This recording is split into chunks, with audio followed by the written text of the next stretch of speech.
Om Vasudeva Sutam Devam Kamsa Chanuramadhanam Devaki Paramanandam Krishnam Vande Jagatgurum. I salute Lord Krishna, the world teacher, the son of Vasudeva, the destroyer of Kamsa and Chanura, the supreme bliss of his mother Devaki.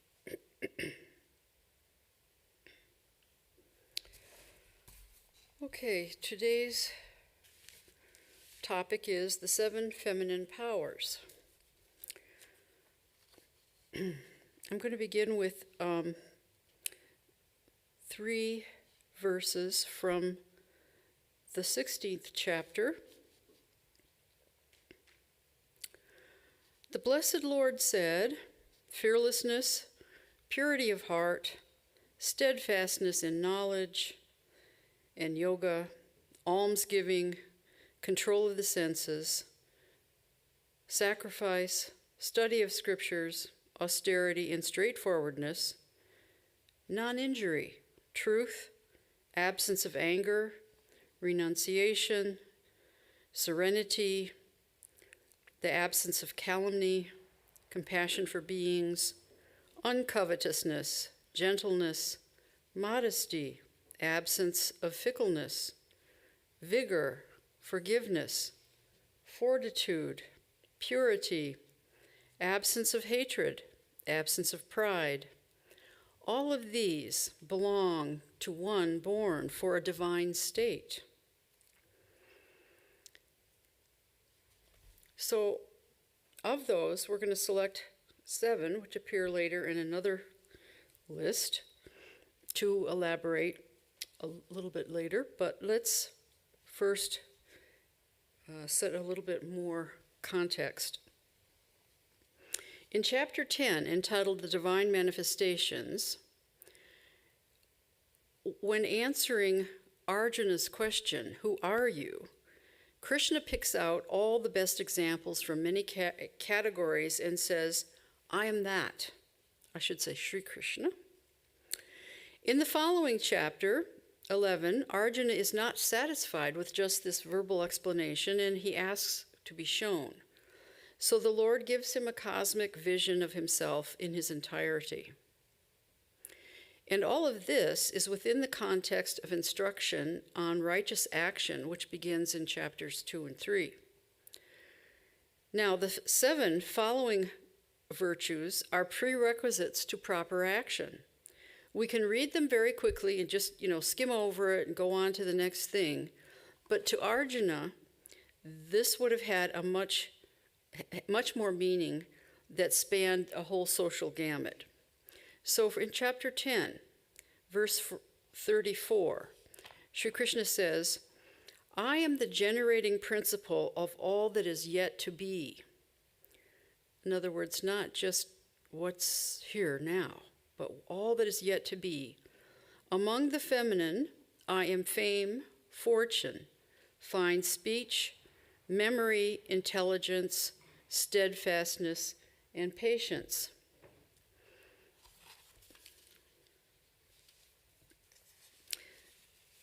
Now, these are called womanly words or feminine abilities because in the Sanskrit language, they are all feminine nouns. But they do have specific application to women. Not that I'm going to talk about that, because the context of the Gita is a battlefield. But these feminine abilities can be viewed as goddesses, as Ramanuja did, who are powers of the Lord. But these 7 powers or capabilities are equally important to these warriors. So if you just read this list, you may think that they're static traits, but they are more like dynamic qualities to be sought and cultivated. Just going back linguistically a little bit, in Sanskrit, the word virya means strength, zeal, power, virility. The Latin word virtu means strength, and in Italian it means excellence. In Latin, again, virtus means manliness and worth. In the Old French, vertu means virtue, goodness, power, moral excellence. But you know, we don't talk about virtue nowadays. I mean, that used to be considered qualities that people had to have who were spiritually inclined. And there is strength and power in the sense of being able to endure and conquer an inner adversary. I mean, conquering one's own tendencies is a greater accomplishment, really, than a worldly accomplishment. So we become energized and inspired by striving, which supersedes both failure and success. So sometimes they say, even a little bit of practice is worth more, than you can really imagine. You really don't know how much it's going to affect your inner development. So we'll try to point out some of the ways that they apply, these 7 qualities apply to each gender. And these inner qualities are indicators of personal value. That is, they are intrinsic to each person, and they indicate proper breeding, or at least proper self-culture. We come into life not exactly as a tabula rasa, because a blank slate, but people start writing on it right away.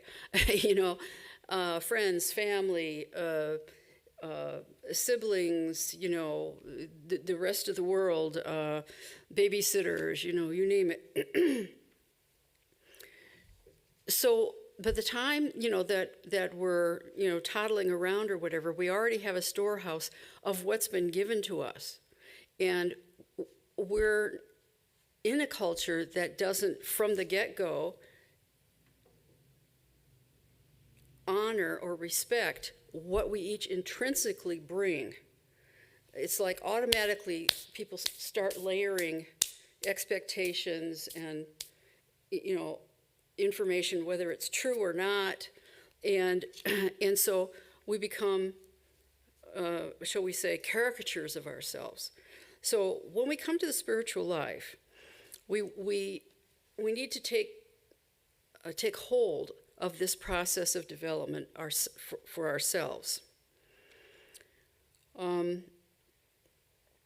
So in all of these 7 things, they're sort of related, and they prop one another up.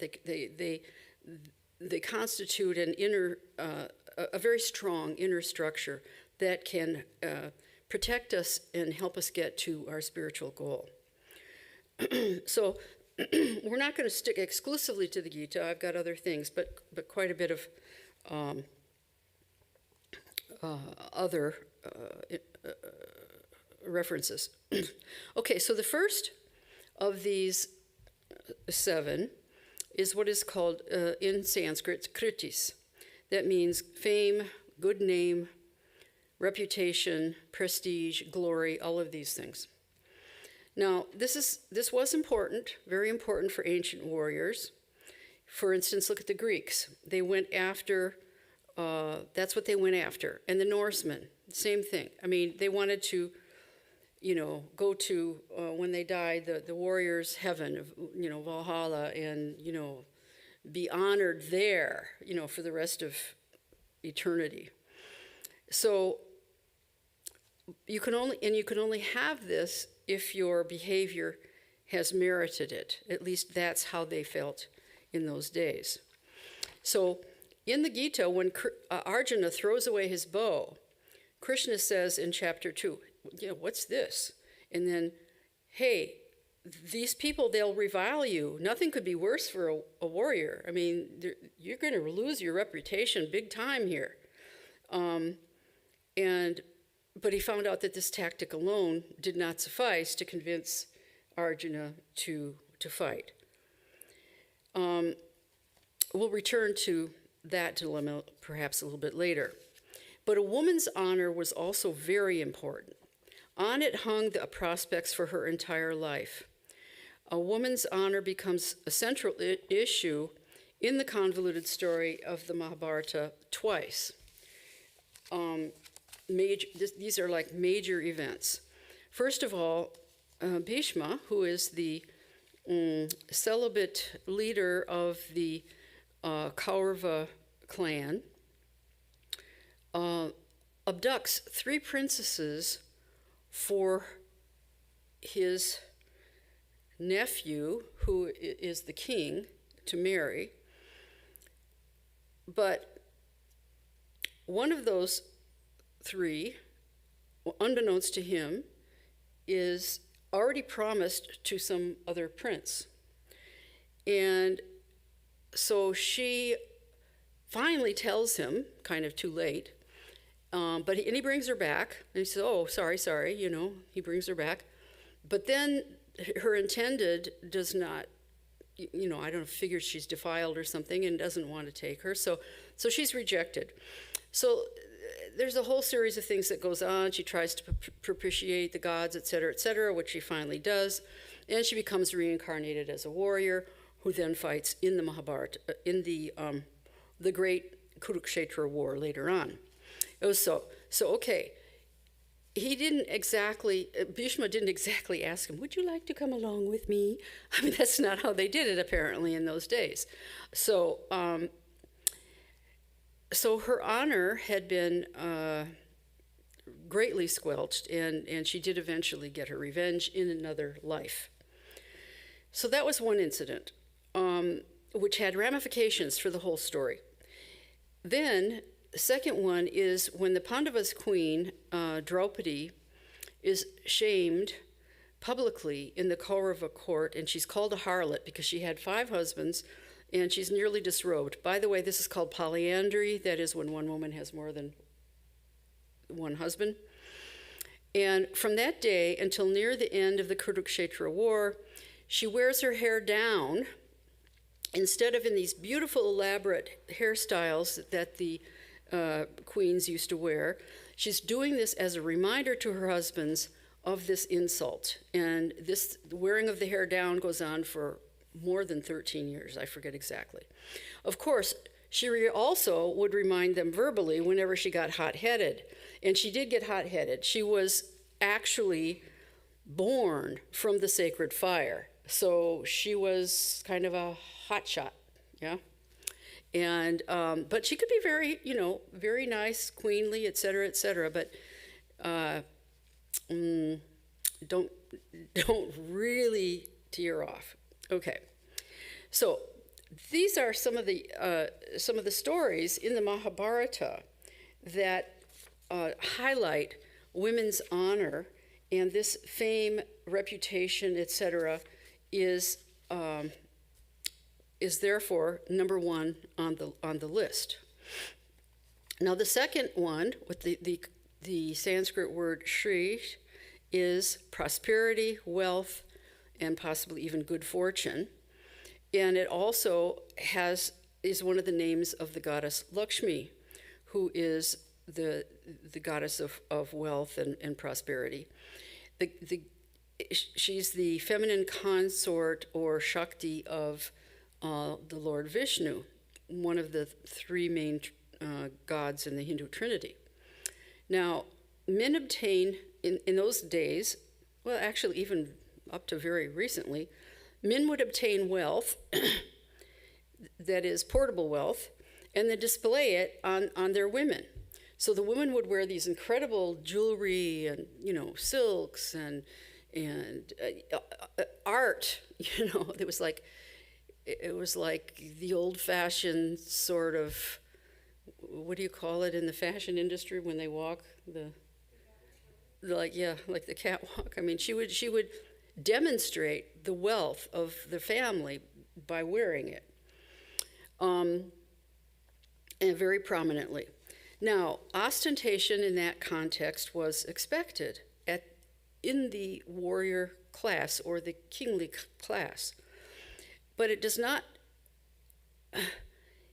This quality of prosperity does not necessarily mean to have a lot.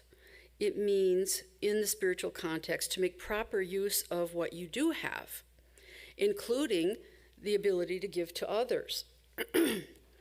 So, again from the Gita, the evil prince Duryodhana became jealously inflamed of the wealth of the Pandavas after they had been given a very substandard part of the kingdom, and then they turned it into a prosperous empire. So he was extremely jealous. His Arjuna, who was the second Pandava brother, had gone out to gather tributes from other kingdoms in order to make his older brother Yudhishthira, an emperor. And this is why Arjuna is called Dhananjaya, the conqueror of wealth. Well, anyway, so Duryodhana was very, very jealous of that kind of thing, and that is part of what fed his evil aspirations to bring down the Pandavas, which he'd been doing all along anyway, but now it was heightened. For spiritual aspirants, we are after a different kind of wealth, an intrinsic quality at the deepest level. Then first comes this idea of, or we feel like the glass is half full. I mean, we kind of feel like, something's missing. Then, after some time and practice, etc., our spiritual practices, then we have a feeling of abundance. We find that things come to us that we need without our really even expressing the need.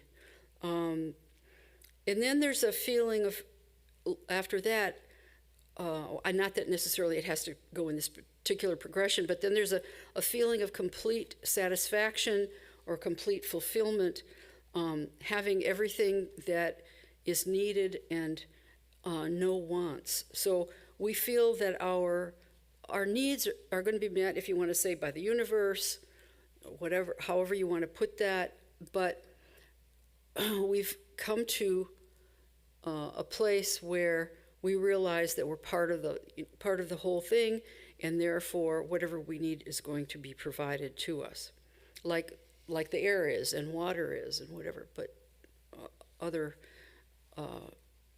items as well. So the third item in the list of feminine qualities is called vak, which is fine speech, sweet or beautiful speech, eloquence. And this was highly prized among the ancients because, for the most part, they had an oral culture and things only got written down later. It's one indicator of a high civilization. Poets were noted for both their wisdom and their ability to convey that in memorable and evocative terms. So, for instance, look at the Greeks. They had epic poems that were originally oral and then were written down, similar to the situation in India. But fine speech is also important for diplomats, for negotiators, for orators, for anybody who's in the position of, trying to influence others. Holy Mother, for instance, was very diplomatic. She would teach people, or not teach them per se, but give example of if you want to ask someone a really, kind of a touchy question about their own personal situation or whether, how to inquire into that without offending anyone, or, if you wanted to ask them, like, how did you come about breaking your leg or something like, you don't want to just say it outright like that, like an American does. But she would teach people how to kind of nicely inquire so that the person knows that you're interested, but you don't want to hurt their feelings. Now, again, we have an example of Draupadi, the wife of the 5 Pandavas, when she slipped momentarily from mindfulness about this sweet speech kind of a thing during a funny incident, and she laughed at Duryodhana, the evil prince, and called him blind like his father when he fell into the pool at the Pandavas' capital city of Indraprastha. Now, Duryodhana did not find it funny at all, and it fueled his desire for revenge, thus leading to the incident where later they disrobed her in the court, and then that in itself also had further consequences, down the line during the war. So this incident demonstrates how inadvertence lands us in trouble. She probably did not fully intend to belittle him, but still she got into trouble when she momentarily forgot her place and to be a source of fine speech. Now, again, it became very critical in the story of the Mahabharata that Vidur, who was the king's counselor and half-brother, but he was of a much lower caste, he had to speak carefully to virtually everyone because he was on the bottom rung, and he developed it to perfection. He would tell his brother, the king, really difficult truths, but in a polite fashion. Okay, furthermore, another example. Sri Krishna goes as a peace envoy to the blind king Dhritarashtra to try and avert the upcoming war. But as his efforts prove futile, he withdraws and the war begins. Then Vidur's role, when the war has begun, Vidur's role of utilizing sweet speech is then taken over by the king's charioteer, Sanjaya, Sanjaya has been given the ability to see from a distance. So although he's sitting in the castle or palace, whatever, with the king, he can see what's going on in the battlefield. And so since the king is blind, he asks him to tell him, what's happening. So Sanjaya must diplomatically convey the details of the battle to the king. In both these cases, both Vidur and Sanjaya, the truth is given from a lower social person to a higher person, but it's not heated at all. No, so Sanjaya had to tell the king, oh yes, today 12 of your sons were killed on the battlefield or whatever, because the king actually had 100 sons. So, and things like that. But he couldn't sway the king in any particular way. Now, we're talking about sweet speech, and the word vach is the Sanskrit. In more recent times, Swami Vivekananda, this shows up in the Inspired Talks, praise, O Mother, giver of vach, eloquence, thou self-existent one, come as vach upon my lips. Vach is also another name for the goddess Saraswati, and she has an annual celebration in India even now, and the students who are studying it's a big deal in India because this is their opportunity for just kind of divine intervention in their studies, assistance, whatever you want to call it. So Swami Vivekananda is expressing something that was very prevalent within the context of in Indian upbringing, but when he came west. So Inspired Talks took place in the U.S., and so he's sharing with us this attitude of actually asking the divine to imbue us with the qualities that we need. So this is a good example of how one of the methods where we can proceed to acquire these things, these qualities for ourselves.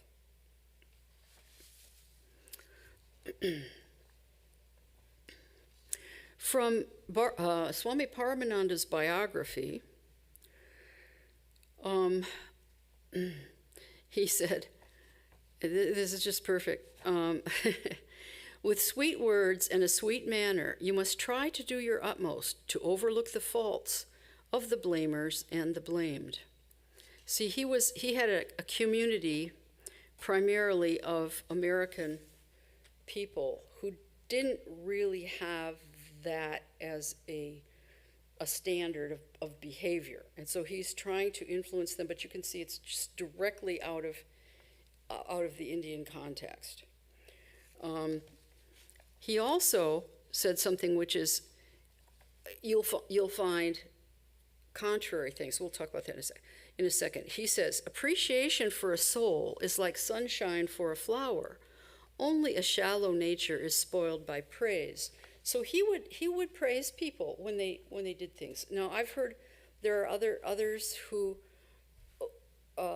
others, maybe even swamis, who would think that you're going to get a big head or something, but he didn't do that. He appreciated what he saw was the contribution of each person. That doesn't mean that he didn't see maybe their negative qualities as well, but he wanted them to know that he appreciated it. He didn't just sort of quietly do that. So this is, I think, an example to us that, this actually is probably the easiest way to begin to use the sweet speech thing, is just to acknowledge to people what you do appreciate about their, what they've done or how they behave or whatever.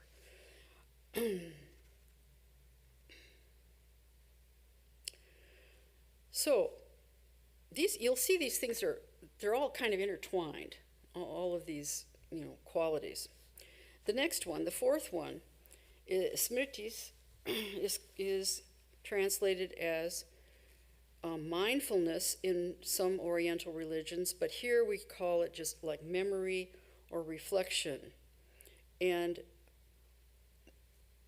it must be cultivated consciously, not haphazardly. In ancient societies that were oral, memorization was taught really, really important. If you were told a story, you were expected to remember it the first time around. If you were given instructions, as to how to perform some activity or something like that, actually many of those instructions weren't even oral. They were just, watch what I do, I'm showing you, you do the same, and then the young person would be expected to follow and practice. This is a real aside, but when they go on archaeological digs, sometimes they find, they're dealing with a lot of things that are made of stone from thousands of years ago, and they find little images or small miniature, whatever the thing is, that they're quite certain were like the apprentice's attempt to learn something, that they've been shown, because it's on a small scale, and they're practicing, and so they find these things that are, rather imperfectly done or whatever, and they They know, oh yeah, this is somebody who's just learning the craft, you know. Anyway, I love archaeology. Okay. So anyway, memorization was really important. Memory, let's put it this way. The word used for the second most important level of Hindu scriptures is what is heard, smriti. What is remembered, smriti. What is heard is first, that is shruti, the Vedas. So what you hear, and you remember. The most important thing is to remember what is helpful in your spiritual growth. So from the Isha Upanishad, in verse 17, the dying man says to himself, remember all that should be remembered as you approach this transition. He's dying. That is, what has been thought of for so long. Remember that, because that's going to take you to the next level, at least according to the view of the cosmic realm, shall we say, what happens when a person, passes away. Now, there's a kind of a negative example from the Mahabharata. There's this story of Karna, who is a great warrior. He's the right-hand man of the prince, the evil prince, Duryodhana. And Karna, unbeknownst to both the Pandavas and himself, he was actually their eldest brother. But he was raised by a charioteer. And as a youth, he won a special celestial weapon, which was invincible, by virtue of his austerities and a boon from his teacher.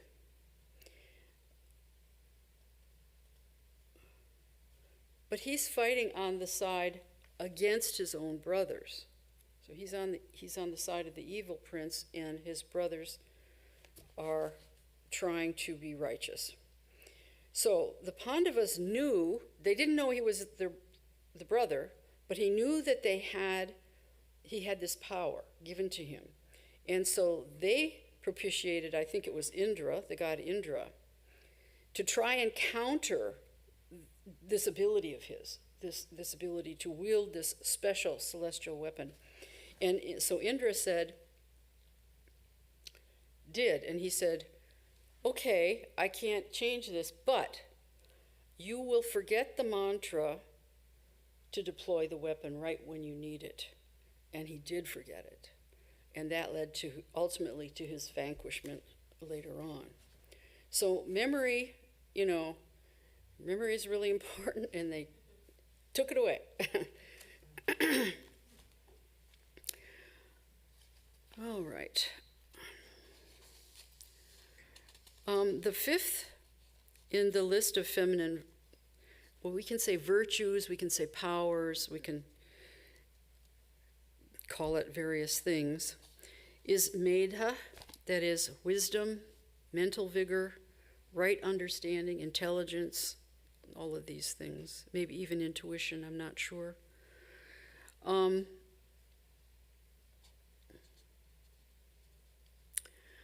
Reputation for having this characteristic is supreme. I mean,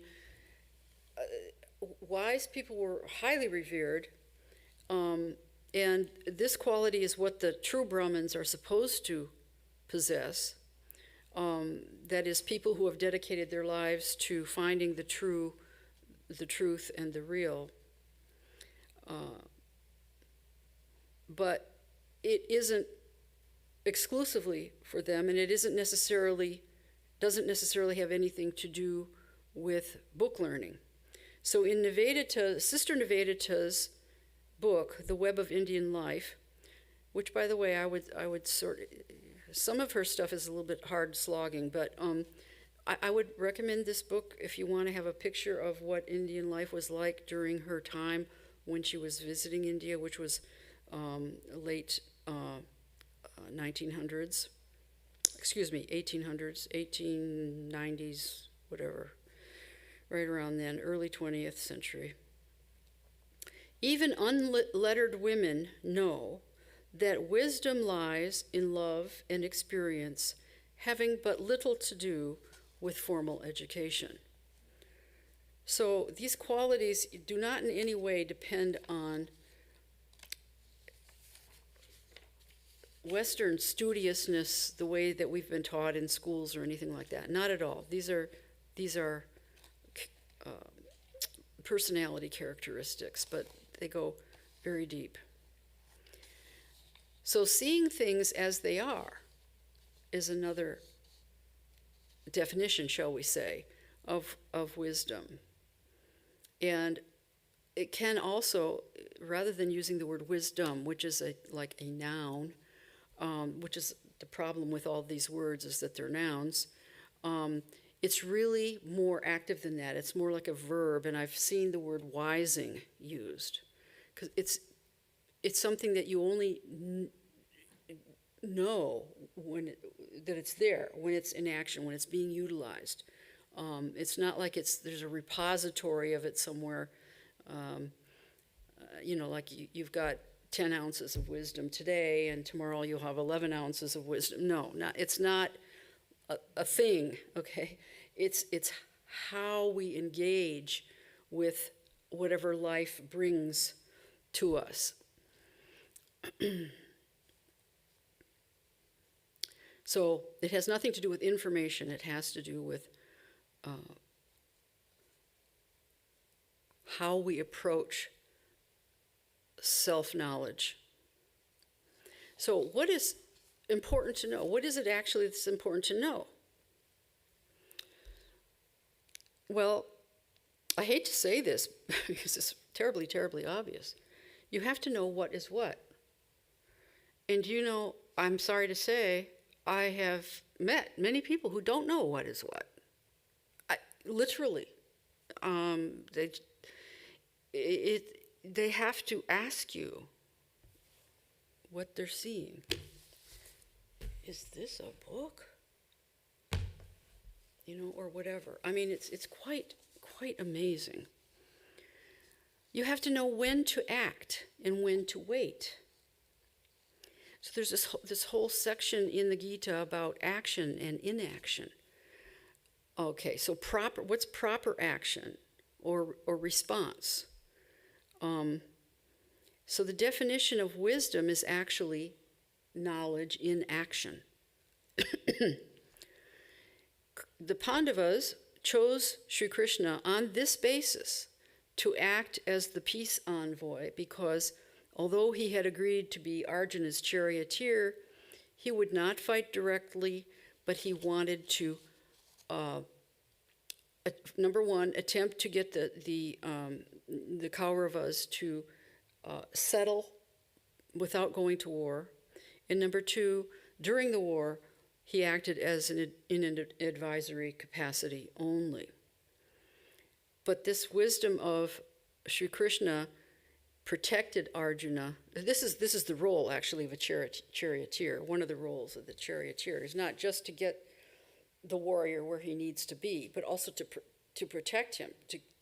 If you see that there's a flanks of warriors coming this way, and you don't have support at your back, you want to scurry out of there, etc. However many ways you can protect the warrior. So that was Krishna's role, as well as giving actual advice. So number 6 is courage. Well, the Sanskrit word is dhriti, which could be translated as courage, firmness, constancy, steadfastness. Usually you see the word steadfastness used in English translation. Again, this is very highly regarded, and it is so, so important even today. I mean, you can't do anything worthwhile without it. I mean, we have got tons of biographies of people in every field, science, technology, I mean, you name it. They only accomplished what they accomplished because they did not stop until they got there. It may seem very discouraging. I mean, people have continued to work when their funding has been pulled. They have, it's just like, they have a mission in a sense. Okay, I need to do this. I can see that this is, I know where this is going, or I intuit where I think this is going. I think I know where the answer is to the question, etc. But it takes a lot, and sometimes it takes, whatever. It takes their own money, or it takes their own sleep. They don't sleep, etc., etc. Sometimes we think they're a little crazy, but they get where they're going ultimately. And this is a quality that is very highly regarded, and like I say, you can't do anything very worthwhile without it. In the Gita, in chapter 18, it's considered a quality of a sattvika agent. Sattvic meaning someone who is quiet, calm, steady, unperturbed. So, yeah, there may be some perturbation about the actual what's happening. Like if you're, I don't have this piece of tool and I need it, or something like that. But there's no unsteadiness about where the person's endeavor is going. I mean, look at some artists. I mean, when Picasso did Guernica, that painting that now hangs in Metropolitan Museum of New York, or one of the MoMA, or I don't remember, somewhere in New York. People thought, "Wow, this is a little weird," this is because he was a cubist, and it is a little bit weird. But when you look, when you really pay attention to it, it conveys something that, nice romantic types of paintings would not be able to do. The absolute chaos of a war-type situation in the town of Guernica. Anyway, so dhritis, constancy, courage, steadfastness. People with this quality don't back down just because other people think that, they're being a little cuckoo. They feel, like I said before, like there's a kind of a mission. You find this in people who, what the heck, right here in Los Angeles, the Catholic workers, they're a bunch of sort of hippie type people, and they help the people on Skid Row day after day, year after year after year. They've got nothing for themselves. They don't have any axe to grind. They're just there for the people on Skid Row all the time. It's just the degree of steadfastness that those people have to have in order to do that and see what they see over and over again is astounding.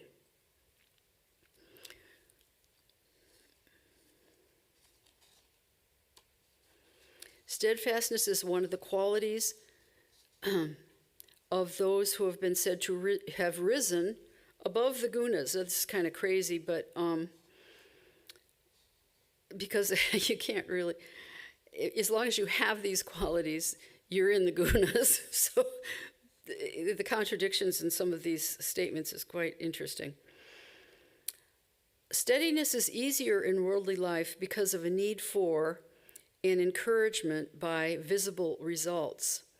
But we become slack and careless where there are no external controlling factors, like our own spiritual we're the only ones. We have to do it ourselves. Nobody else is all that can be done is to provide a place and a structure of some sort, but it's up to us to make use of whatever facilities are provided and to stick with the practice, and ultimately to try and realize the highest spiritual state. Steadiness in spiritual life is even more important than in worldly life. It takes the most focus and effort / non-effort. We have to know when to make effort and when to let go and let God, in a sense. You know, the thing about the kitten and the monkey devotee type thing, okay? When to cling like the monkey, when to let go like the kitten who's being, held by the nape of the neck, whatever, and just trust that the mother or whoever's holding it is going to do the right thing. Okay, it's like a play between those two things all the time. Effort and non-effort. Well, spiritual priorities must be done at any cost. The aim of all discipline is to attain that steadiness. There is no quality more powerful than this, because all the others depend on it. If we're not steady, what good is it that we have a little bit of, a little bit of this and a little bit of that? But if we're not steady in application, then none of the others are going to develop as they should. So how to obtain steadiness? One step at a time. Like it says in the Yoga Sutras, Chitta Vritti Nirodha, still the waves of the mind a little bit, day after day after day. The ultimate steadiness is exhibited by one who is established in himself. That is the person of steady wisdom, which shows up in chapter 2 of the Gita. And we can also translate this not just as steady wisdom, but wisdom and constancy. There's a lot of different ways to translate that word. Sthita pragya is what it is in Sanskrit. We who are not so established think of it, that is, this ultimate steadiness, as some state to be acquired, but it is really more the result of getting rid of the unimportant, the miscellaneous, the impeding, the not I. It's really a matter of weeding out what is, shall we say, obstructing spiritual progress. This may be done through a combination of negative or positive approaches. So negative approach would be, this is not self, or positive would be affirming the inner light, the shall we say the connection, the connection with the Supreme, everything being permeated by the Supreme, every aspect of our life and thought and body, speech, mind, the whole thing. The ultimate result then is a person. Actually, not a person, the person ceases, who can simply say, I am I, without predicates.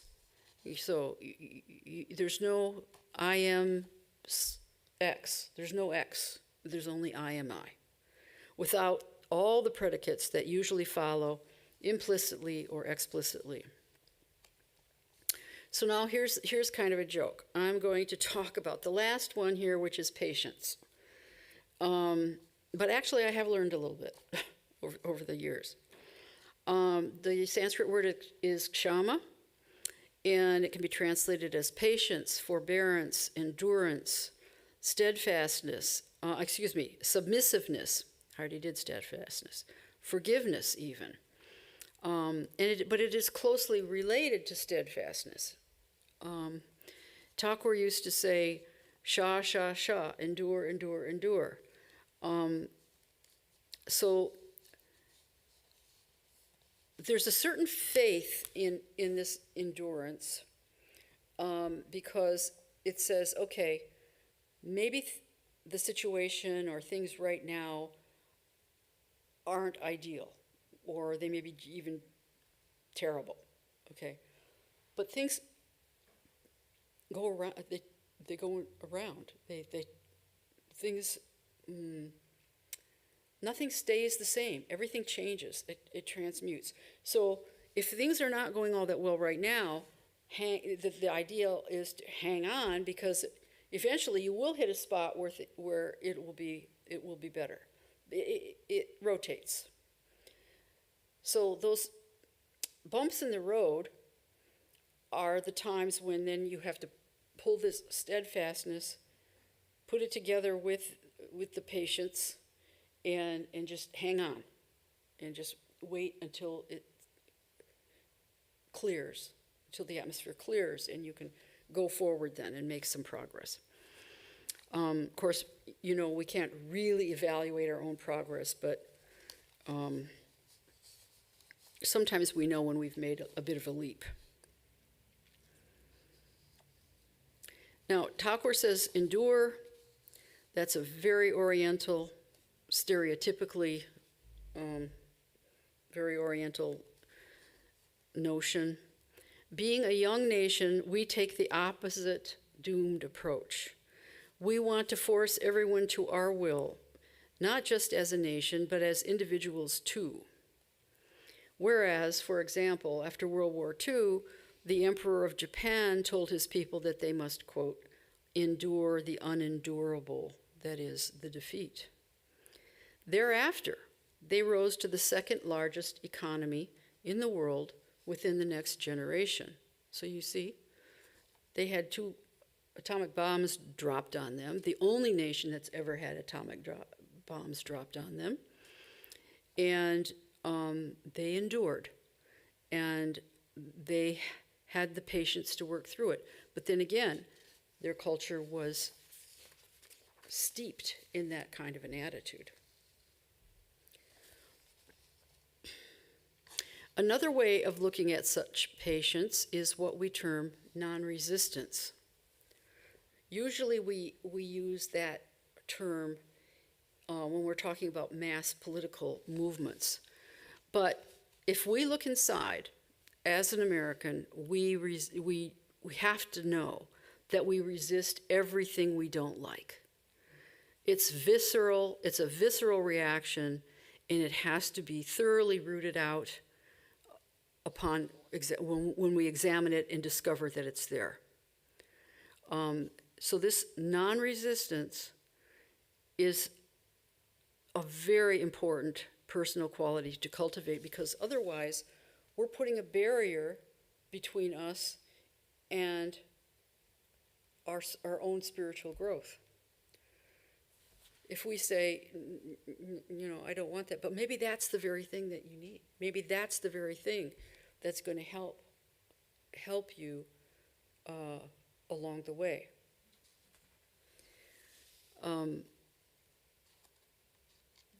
One example from the biography of Swami Paramananda is he would resist not the accuser. If people make things up, and they just, and he would say, one who truly trusts in God must not defend himself. He never defended himself, and he was exonerated every time, because people are just vicious, and if they don't get what they think they want from you, then they start slandering and whatever, and he would just take it, just stand there. Actually, what he probably did is he immediately passed it on to the divine, so it didn't even go through, it just passed through him. He didn't even hold on to it at all. So this is very opposite of kind of an affrontive way that we've, we talk about, we learn assertiveness. Assertiveness can be very affrontive, okay? So this situation is rather subtle rather than being so overt. And so we're back to sweet speech again. Indians specialize in suggestion and oblique references rather than direct communications.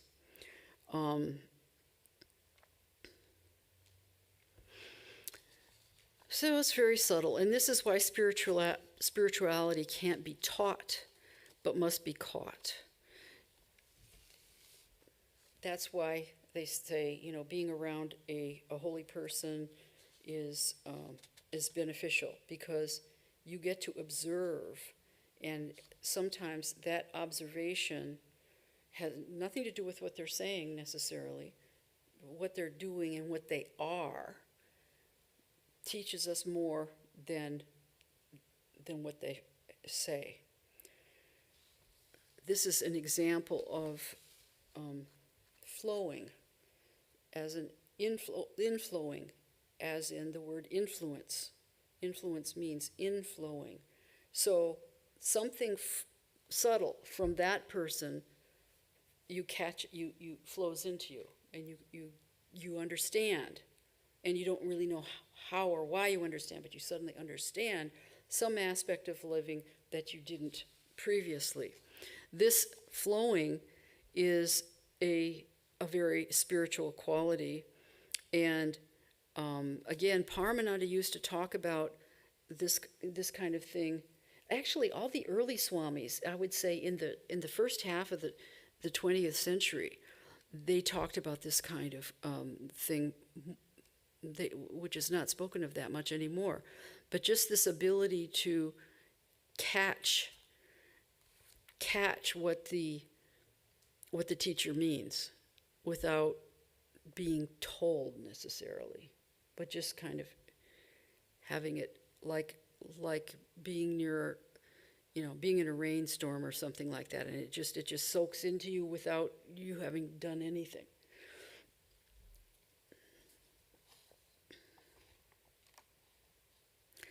But in order to do this catching, again, we have to be non-resistant, no resistance, or if you want to put it positively, we have to develop a receptivity to be sort of open to growth influences.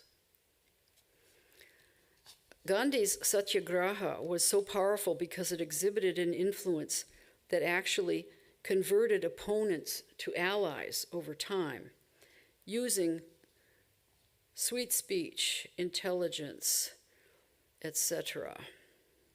His non-resistance.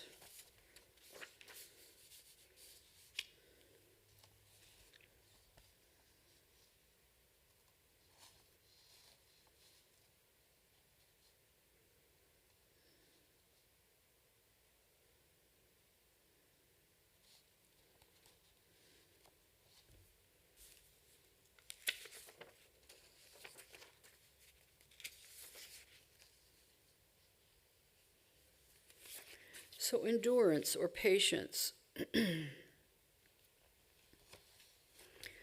Ramakrishna said, endurance is the primary virtue in the world. He who endures survives. He who does not endure is destroyed.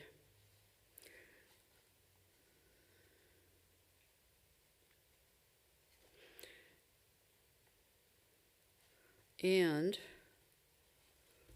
in this endurance, in relation to other people, in relation to other people, we often use the word tolerance, or we hear the word tolerance. But Gayatri Devi, who was Swami Paramananda's disciple, this I will not forget. This definition of tolerance is prime. Understanding acceptance. Tolerance, understanding acceptance. Not just grit your teeth and bear it, not like that. Because if you understand where the other person is coming from, then you can kind of, oh, I get that. Okay, I understand. Not that I accept it in the sense that I think it's A-okay necessarily, but I accept the fact that that's where they are.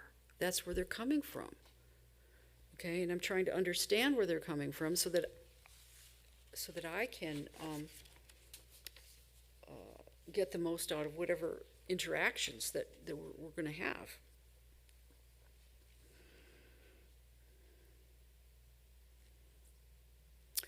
Again from Paramananda, patience and patience alone will clear our way and bring to us the fulfillment of our great dreams.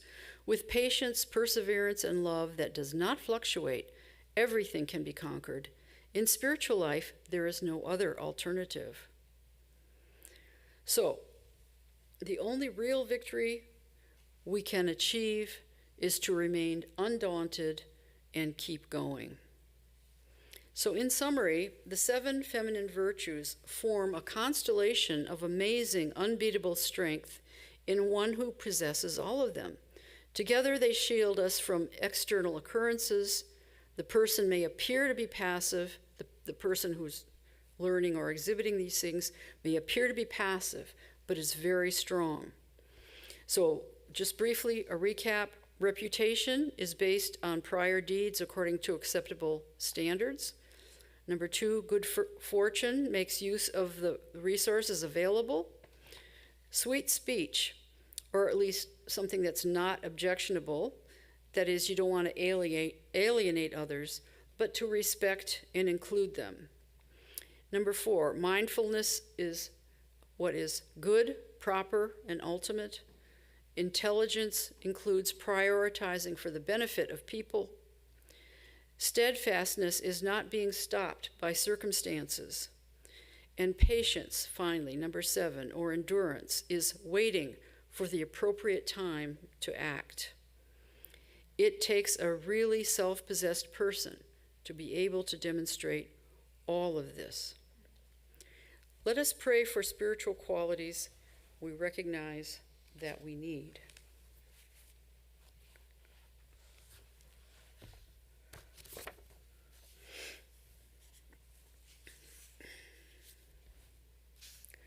Mukham karoti vachalam pangam langayate girim yat kripa tamaham bande paramananda madhavam. I salute that Madhava, the source of supreme bliss, whose grace makes the dumb eloquent and the cripple cross mountains.